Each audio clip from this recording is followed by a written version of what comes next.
एक राज्य में एक पंडित जी रहा करते थे। वे अपनी बुद्धिमत्ता के लिए प्रसिद्ध थे। उनकी बुद्धिमत्ता के चर्चे दूर दूर तक हुआ करते थे।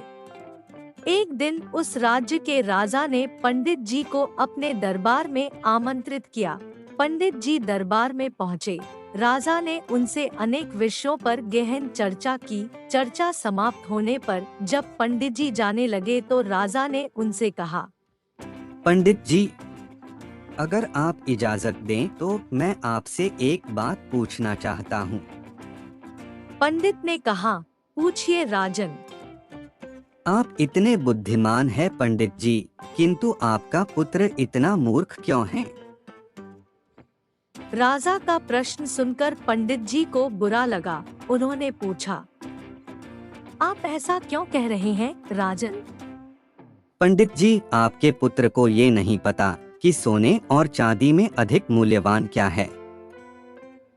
ये सुनकर सारे दरबारी हंसने लगे। सबको यूं हंसता देख पंडित जी ने स्वयं को बहुत अपमानित महसूस किया, किंतु वे बिना कुछ कहे अपने घर लौट आए। घर पहुंचने पर उनका पुत्र उनके लिए जल लेकर आया और बोला, पिताश्री, जल ग्रहण करें। उस समय भी सारे दरबारियों की हंसी पंडित जी के दिमाग में गूंज रही थी। वे अत्यंत क्रोध में थे। उन्होंने जल लेने से मना कर दिया और बोले, पुत्र, जल तो मैं तब पीऊंगा जब तुम मेरे इस प्रश्न का उत्तर दोगे। पूछिए पिताश्री। पुत्र बोला, ये बताओ कि सोने और चांदी में अधिक मूल्यवान क्या है? सोना अधिक मूल्यवान है। पुत्र ने तपाक से उत्तर दिया। पुत्र का उत्तर सुनने के बाद पंडित जी ने पूछा, तुमने इस प्रश्न का सही उत्तर दिया है, फिर राजा तुम्हें मूर्ख क्यों कहते हैं? वे कहते हैं कि तुम्हें सोने और चांदी के मूल्य का ज्ञान नहीं है। पंडित जी की बात सुनकर पुत्र सारा माजरा समझ गया। वह उन्हें बताने लगा, पिताश्री, मैं प्रतिदिन सुबह जिस रास्ते से विद्यालय जाता हूँ, उस रास्ते के किनारे राजा अपना दरबार लगाते हैं। वहाँ ज्ञानी और बुद्धिमान लोग बैठकर विभिन्न विषयों पर चर्चा करते हैं। मुझे वहाँ से जाता हुआ देख राजा अक्सर मुझे बुलाते हैं और अपने एक हाथ में सोने और एक हाथ में चांदी का सिक्का रखकर कहते हैं कि इन दोनों में से तुम्हें जो मूल्यवान लगे वो उठा लो। मैं रोज चांदी का सिक्का उठाता हूँ। यह देख वे लोग मेरा परिहास करते हैं और मुझ पर हंसते हैं।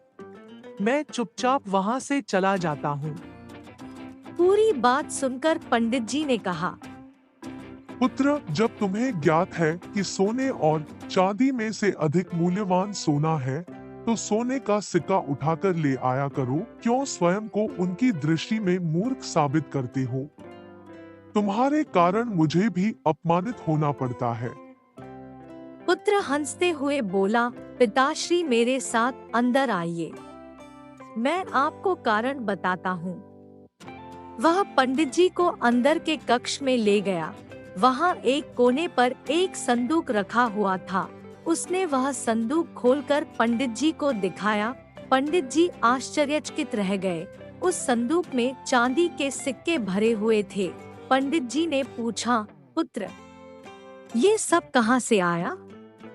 पुत्र ने उत्तर दिया, पिताश्री, राजा के लिए मुझे रोकना और हाथ में सोने और चांदी का सिक्का लेकर वह प्रश्न पूछना एक खेल बन गया है। अक्सर वे यह खेल मेरे साथ खेला करते हैं और मैं चांदी का सिक्का लेकर आ जाता हूँ। उन्हीं चांदी के सिक्कों से यह संदूक भर गया है। जिस दिन मैंने सोने का सिक्का उठा लिया, उस दिन ये खेल बंद हो जाएगा। इसलिए मैं कभी सोने का सिक्का नहीं उठाता। पंडित जी को पुत्र की बात समझ तो आ गई, किंतु वे पूरी दुनिया को ये बताना चाहते थे कि उनका पुत्र मूर्ख नहीं है। इसलिए उसे लेकर वे राजा के दरबार चले गए। वहाँ पुत्र ने राजा को सारी बात बता दी कि वो जानते हुए भी चांदी का सिक्का ही क्यों उठाता है। पूरी बात जानकर राजा बड़ा प्रसन्न हुआ। उसने सोने के सिक्कों से भरा संदूक मंगवाया और उसे पंडित जी के पुत्र को देते हुए बोला, असली विद्वान तो तुम निकले। सीख, कभी भी अपने सामर्थ्य का दिखावा मत करो, कर्म करते चले जाओ। जब वक्त आएगा तो पूरी दुनिया को पता चल जाएगा कि आप कितने सामर्थ्यवान हैं। उस दिन आप सोने की तरह चमकोगे और पूरी दुनिया आपका सम्मान करेगी। दोस्तों, कहानी अच्छी लगी हो तो प्लीज लाइक करें और चैनल को सब्सक्राइब करें। धन्यवाद।